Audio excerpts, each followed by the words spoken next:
Bom dia, pessoal! Tudo bom com vocês? Por aqui tudo jóia. Bem-vindos a mais um vídeo aqui no nosso canal. Mais uma história aqui no nosso quadro Mundo Gringo.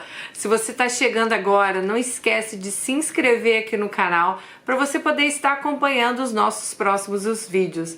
Se você chegou agora também, já está inscrito, Dani, como que eu faço para ver todos os vídeos das histórias que já passaram por aqui? Aqui no box de informação tem a playlist. É só clicar lá com todas as histórias. Tem um link para você comprar o nosso livro. Lá eu conto como eu dei a volta por cima na minha vida, como eu me livrei do pânico, da ansiedade, das fobias que eu tinha, né? Como foi passar aquela época sem querer sair de casa. Então lá eu conto tudo como eu dei a volta por cima. Bem-vindos ao canal, bem-vindos a mais uma história aqui de mais uma Alice. Quer mandar sua história pra gente? Quer ser a nossa Alice? Aqui no box de informação, que é a descrição do vídeo, também tem o nosso e-mail para que você possa mandar e participar. Bom, vamos lá à história de hoje. Dani, espero que você esteja bem e com saúde. Graças a Deus, amiga, estamos aqui bem com saúde. Bom, ela se chama Alice, ela não quis dizer a idade dela, ela falou que ela tem entre 29 e 39 anos, para vocês terem uma ideia. De antemão, agradeço por você estar lendo a minha história. Sou seguidora do canal. Depois de ouvir tantas histórias de Alices, decidi contar a minha também. É um relato, desabafo, superação, resistência, resiliência, enfim, como vocês queiram entender. Eu fui criada sem pai, nasci de um rápido relacionamento no qual aquele que viria a ser meu pai já tinha uma família numa cidade próxima. Ou seja, eu fui a filha fora do casamento.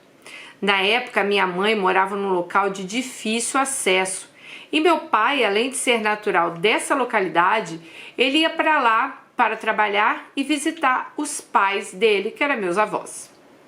Bom, embora minha mãe não tenha contado como foi esse relacionamento, eu descobri a partir de outras bocas que ela assumiu toda a maternidade solo, já que sabia que ele era casado. Por favor, gente, não a julguem por isso. A minha mãe, apesar da escassez em que vivíamos, ela nunca me deixou faltar nada em casa. Talvez seja por isso que ela estava sempre cansada e calada. Minha mãe morreu trabalhando. Ela tinha menos de 48 anos de idade. Minha mãe foi uma mulher de poucos amigos, caseira, não bebia, não ia em festas. Bom, desse relacionamento proibido da minha mãe, que já não podia ter mais filhos, né? Ela então engravidou de mim. Foi uma gravidez difícil, pelo que os familiares contam, mas aqui estou eu para contar a história, pois ela me teve no mês mais lindo do ano. E pouco... Que mês, amiga, que é o mais lindo? Você não colocou. Fiquei curiosa agora. Pouco tempo depois, nos mudamos para o município onde meu pai já morava. Não por causa dele, mas por ser um local um pouco mais desenvolvido em questões de escola, de médico, saúde, essas coisas. E o mais perto de onde morávamos, né? Éramos pobres, não podíamos ir para longe tentar a vida. Enfim, muitas famílias migravam para essa localidade, nesse município.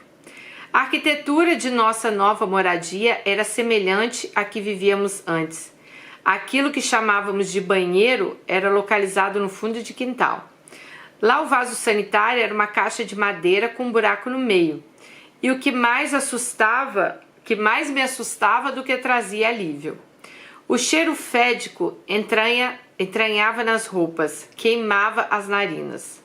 Criança, eu tinha pavor de entrar ali, porque era um ambiente assustador. Não tinha encanação, não tinha ventilação, não tinha iluminação. E ela disse que era um lugar quente, então tinha muitos insetos, né? O quintal da nova moradia permitiu à minha avó, à minha mãe e à minha mãe o cultivo de plantas medicinais, as quais eram usadas para o tratamento da saúde da família e de moradores das redondezas que quando buscavam socorro. A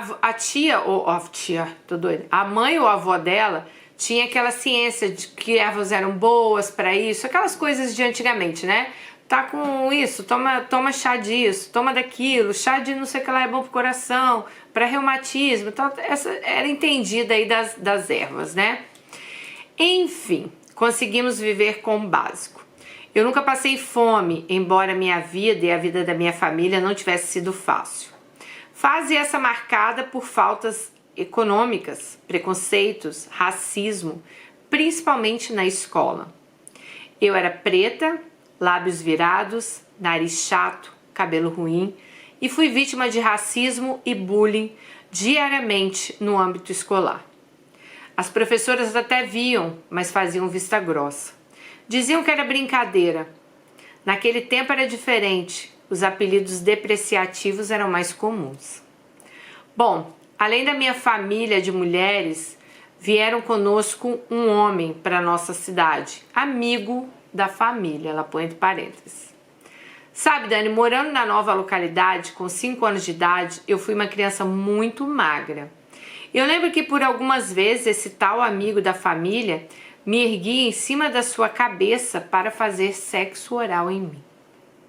Eu não lembro se no antigo lugar em que morávamos ele já fazia isso. Creio que não, porque a casa onde morávamos era muito pequena e sempre tinha muita gente. Nessa época eu devia ter 6 anos de idade e ele 40 anos. Ele era mais velho do que minha mãe.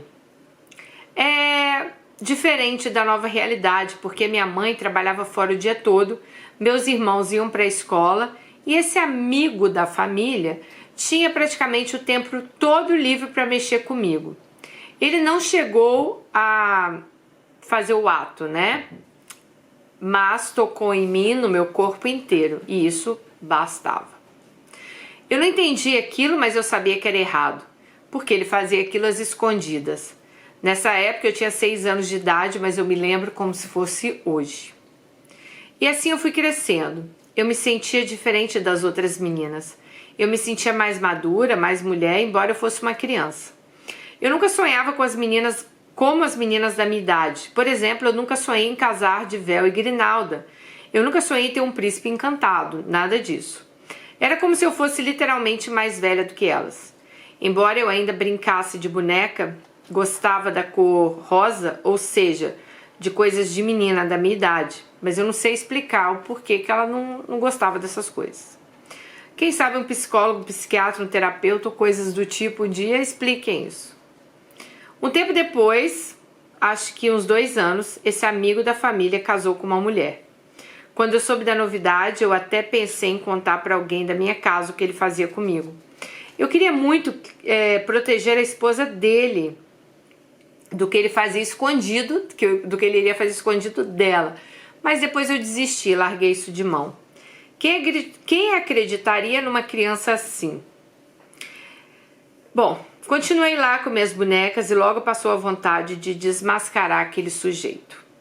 Ele sumiu por muitos anos da nossa casa e quando apareceu, foi para pedir à minha avó que ela fosse depor a favor dele na delegacia, pois a enteada dele tinha acusado ele de estupro. Não lembro se minha avó foi nessa audiência, mas lembro que ela ficou arrasada com a tamanha calúnia que fizeram com ele. Sendo, Dani, que eu tinha certeza que era verdade, já que eu também tinha passado aquilo na minha pele. Eu fiquei quieta, eu não disse nada, talvez nem devesse. Era a palavra de uma menina contra de um amigo antigo da família. Resumindo, ele fugiu e não chegou nem a ir nessa audiência, e o processo nem sei que fim deu. Minha avó foi uma pessoa muito boa e gostava de ajudar as pessoas, nem que fosse com um prato de comida simples. Ela servia o que tinha nas panelas e dava para qualquer pessoa que sentisse fome. E assim, nessa solidariedade, da minha avó com estranhos, foi se encostando um homem de outro país em nossa casa. Eu lembro que ele falava outra língua e na época eu não entendia bem. Minha avó pagava esse homem para limpar o quintal e dava café, almoço e janta, além de uns trocados a ele. Dani, sempre que esse homem almoçava, ele sentava numa cadeira velha debaixo de uma árvore no quintal para tirar um cochilo, perto de onde eu brincava com as minhas bonecas. Creio que eu devia ter, nessa época, 8 anos. Não mais que isso. Lembro que eu ficava reparando aquele homem dormir. Ele era tão feio. Ele tinha idade para ser meu avô. Contudo, algo nele me atraía. Por vezes, ele até mostrava o pênis e eu ria. Eu lembrava do tal amigo da família quando eu via esse homem. Mas ele nunca tentou nada. Eu, que por ter tido minha inocência roubada, é que ficava imaginando coisas. Eu tinha uma casinha de madeira no qual eu brincava o dia todo. Lá eu guardava minhas bonecas. Eu brincava sozinha com as coleguinhas do bairro. Nosso quintal era cercado por madeira e havia muitas brechas nessa cerca. Lembro que uma vez cheguei nessa casinha para brincar e vi uma revista erótica jogada no chão. Meu vizinho havia jogado. Ele já era adulto. Enquanto eu devia ter 10 anos, ele tinha uns 25. Peguei a revista e levei no outro dia para a escola e mostrei para uma prima que estudava na mesma sala que eu. Essa prima contou para a mãe dela, que por sua vez disse que contaria para minha mãe. Não lembro se ela contou, e na época eu também não me importei. Penso que ela não deve ter falado para minha mãe, porque minha mãe nunca tocou nesse assunto comigo. Lembro que uma tarde de muita chuva, minha mãe foi até essa casinha, né, que era de madeira, onde estavam os meus brinquedos, e chovia muito, o telhado era horrível. Nessa ocasião eu estava na aula, e quando eu cheguei da escola, vi todos os meus brinquedos empilhados dentro da nossa casa. Logo lembrei que no dia anterior eu havia colocado todas as bonecas para dormir peladas em posições sexuais umas com as outras. Contudo, minha mãe também nunca me questionou sobre isso. Aos 11 anos, minha menstruação chegou. 2 dias depois, um sábado, eu mostrei a calcinha suja de sangue para minha mãe, que estava lavando roupa. Ela não me explicou nada sobre a nova fase, saiu envergonhada. E depois pediu para minha irmã mais velha explicar a mim o que era. Bom, minha irmã tinha 6 anos a mais que eu e veio com um pacote de absorventes na mão e disse que era para eu usar aquilo. Eu sabia que eu devia usar absorvente, pois nas brincadeiras de boneca com as colegas no bairro, a gente falava sobre isso. Mas eu esperava que minha mãe fosse se sentar comigo e me explicar. Mas não aconteceu. Hoje adulta, entendo que ela não teve esse ensinamento sexual em casa, nem na escola. Ela foi criada assim e apenas repassou o que ela recebeu. Dani, eu não gostava de festas, mas eu saía. Por vezes escondida, eu pulava a janela do meu quarto, saía com pessoas que eu mal conhecia. Numa dessas vezes, minha mãe percebeu que eu havia fugido, mas nada disse. Eu saía e voltava tarde da noite. Na verdade, eu só saía de casa e de tarde eu só saía de casa à noite. Mas à tarde eu ainda brincava de bonecas. Então vocês estão vendo a diferença aí, né? Uma vez eu levei uma surra por ter saído sem avisar e ter voltado tarde. Mas eu continuava saindo. Eu não bebia, eu não fumava. Eu saía por aí sem eira nem beira. Saía para namorar, para andar à toa. Muitas vezes eu saía sem vontade, mas eu saía. Na sala de aula eu conversava muito, mas não era sobre os assuntos escolares, era sobre meninos. Me envolvia em briguinhas por namoradinhos, eu usava roupas curtas, pintava o cabelo, eu mentia. Era uma indesejável companhia para outras meninas da minha idade. Até a carteira do meu avô e na bolsa da minha mãe eu mexi por algumas vezes. Lembro que todos os dias eu pegava uma moeda na carteira do meu avô para comprar lanche na escola. Ele até percebeu, mas não suspeitava que fosse eu, e ficou por isso mesmo. Bom, mais crescida, eu roubei R$10 da bolsa da minha mãe e comprei uma sandália. E disse que havia sido meu pai que havia me dado o presente. Ela descobriu que era mentira e me bateu com a sandália que eu comprei. Fiquei com a mão inchada por dias. Perdi minha mãe aos 15 anos, mas antes disso eu já havia dado muita dor de cabeça a ela.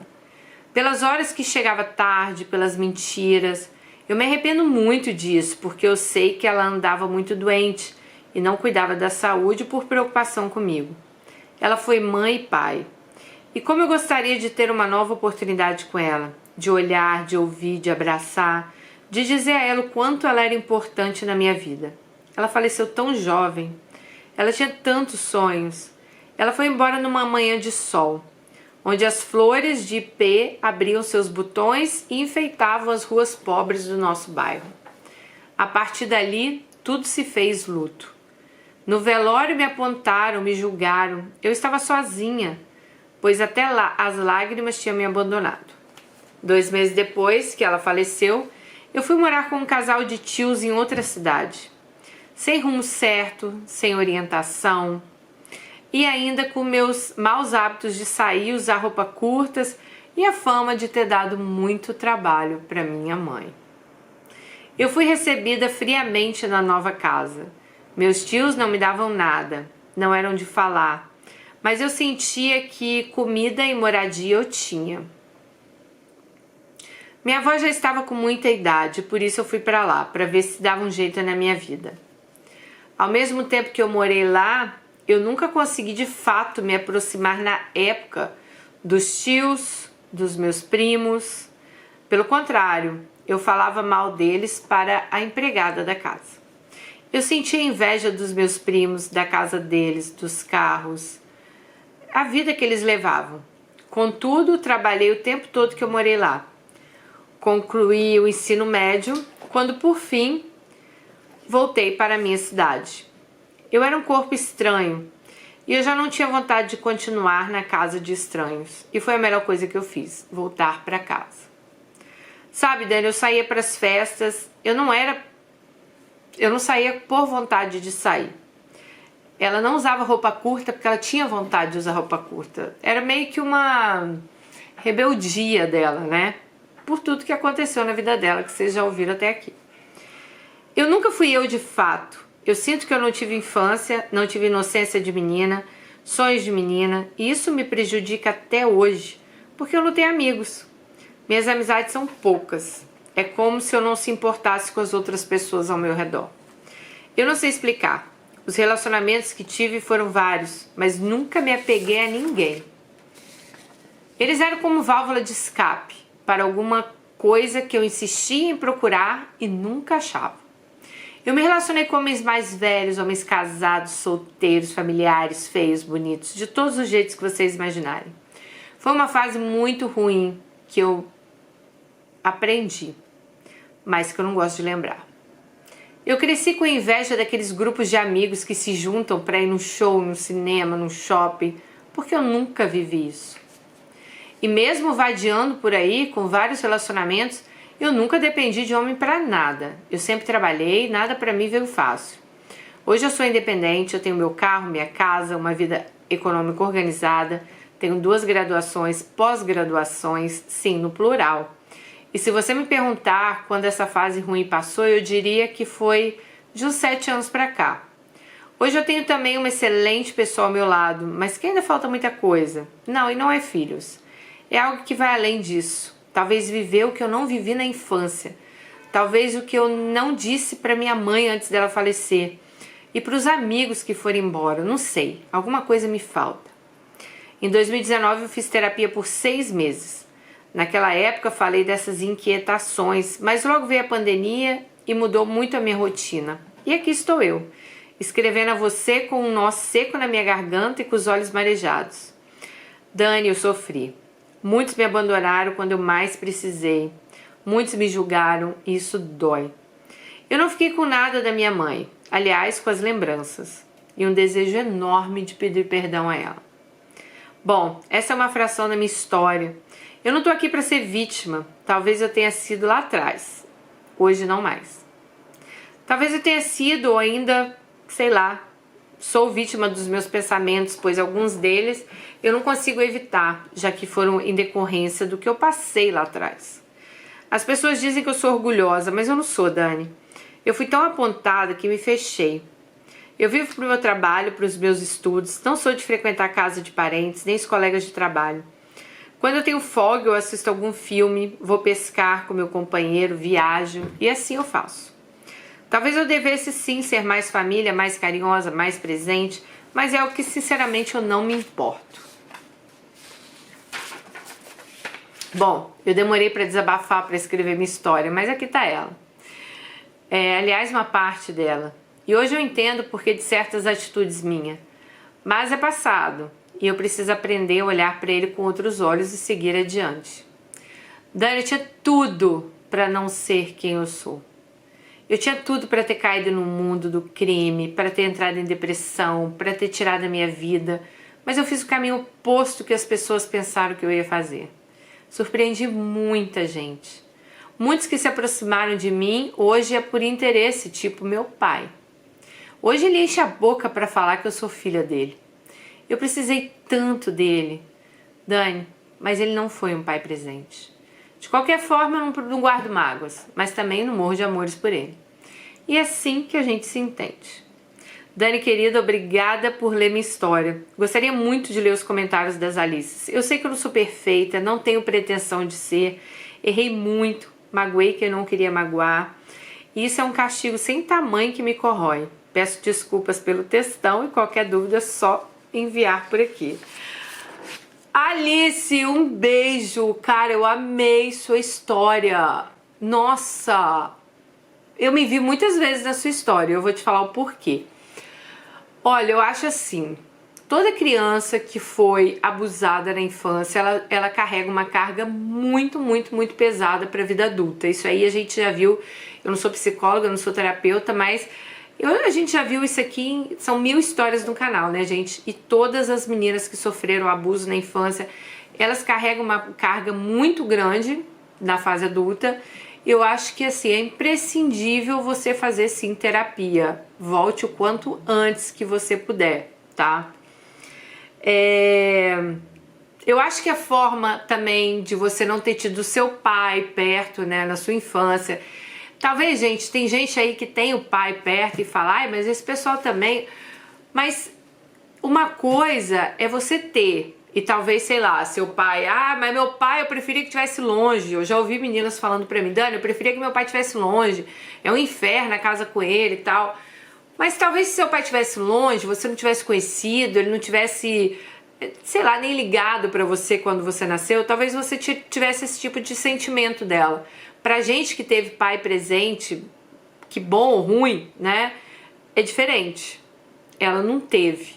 Então ela também tem esse sentimento, vem a questão do abuso, né, e talvez essa questão dela querer chamar atenção, usando roupas curtas, pulando janela, dando, né, tudo que ela fez ali. E amiga, olha, eu já... Nossa, como eu te entendo, porque como eu já quis voltar no meu passado para tantas coisas também, sabe? E isso foi uma coisa que com certeza desencadeou a minha ansiedade na época e as minhas crises de pânico. Porque eu vivia querendo voltar para resolver meu passado, mas não tem como voltar para o passado, gente. Isso que é, sabe? Não tem como.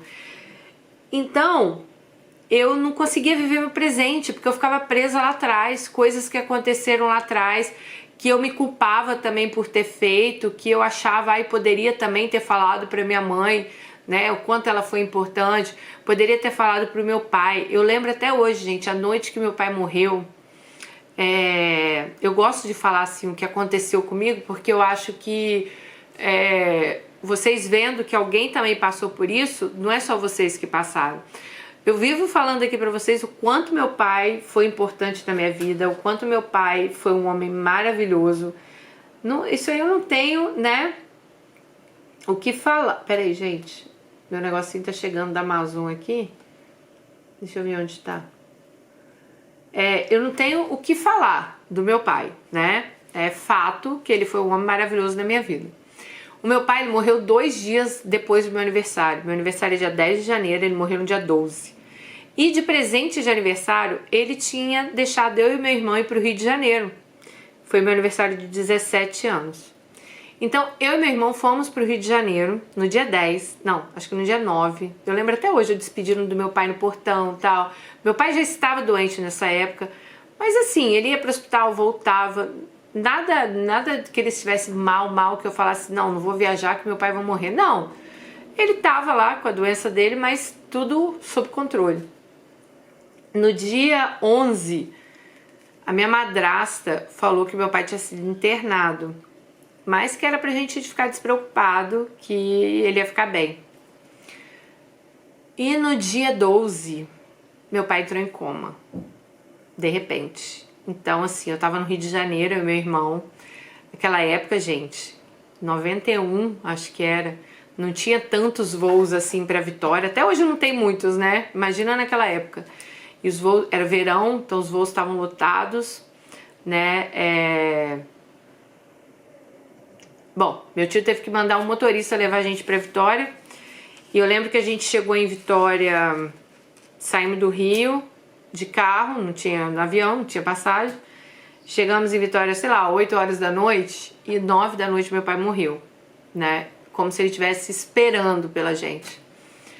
Só que nisso, nossa, parece que eu tô vendo essa cena. Quando eu e meu irmão chegamos, meu pai estava no quarto, ele estava em coma, mas ele estava no quarto.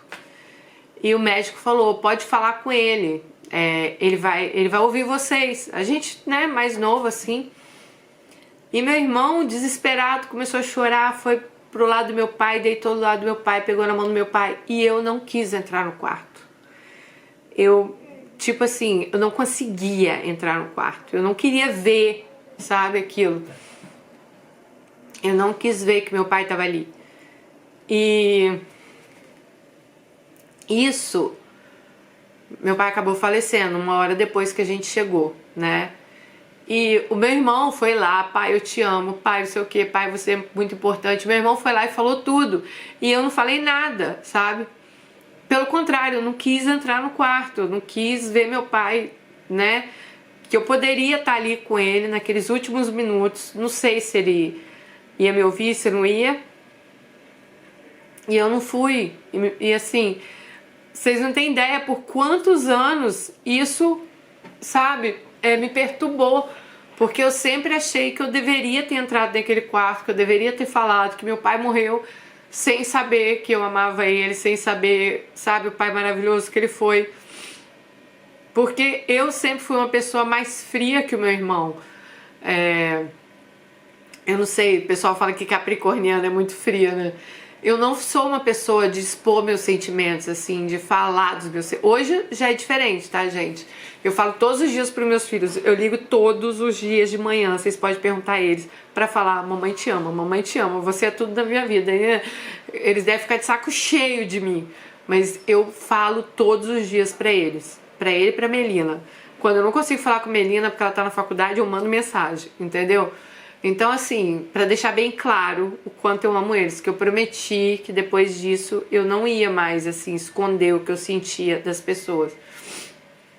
Mas por muitos anos eu, sabe, tive essa culpa de não ter ido lá no quarto, de não ter falado com meu pai, né, que eu amava ele. Eu sei, todo mundo falou, Dani, seu pai sabe, mas pra mim, sabe?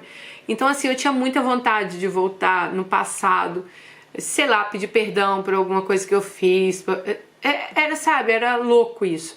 E a terapia me ajudou muito com isso, né? Eu entender que a gente era um momento que talvez eu não estava preparada, sabe? Pra ver meu pai ali naquela situação, sabendo já que ele ia, não tinha mais o que fazer, o médico já tinha falado, ó, é poucas horas de vida.